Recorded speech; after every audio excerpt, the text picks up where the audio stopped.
Hi అండి.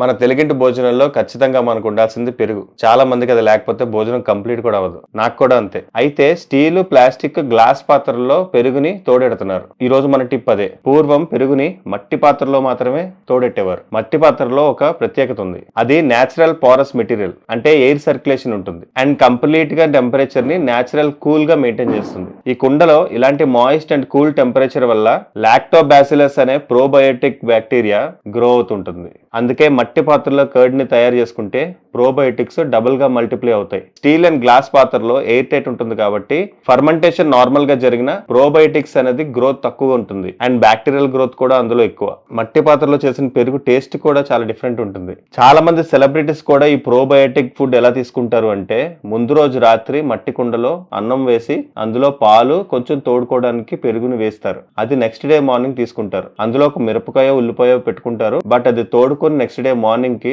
The best probiotic food అవుతుంది. So మీరు కూడా మట్టి పాత్రలో ట్రై చేయండి. ఫస్ట్ టైం మట్టి పాత్ర కొనుక్కుంటే దాన్ని వాటర్ లో ఒక 24 hours నానబెట్టండి. సో దట్ క్రాక్స్ అవి రావు అండ్ ఆ వాసన అనేది కంప్లీట్ గా పోతుంది. అండ్ చాలా ఏరియాస్ లో కుండ పెరుగు అనేది ఒక స్టార్ ఐటమ్ కింద అమ్ముతున్నారు. కుండ పెరుగు స్టార్ ఐటమ్ అవ్వడానికి దాని వెనకాల ఉన్న సైంటిఫికల్ రీజన్ మాత్రమే. సో మీ ఏరియాలో కూడా ఎక్కడైనా కుండ పెరుగు దొరికితే ఖచ్చితంగా తీసుకోండి. లేదా మీరే మంచి అన్అడల్టరేటెడ్ పాలను తీసుకొని ఒక కుండలో కర్డ్ ని తయారు చేసుకోండి. Have a healthy curd and have a healthy meal. మా కాంటెంట్ మీకు నచ్చితే please do subscribe, join our community and let's grow together.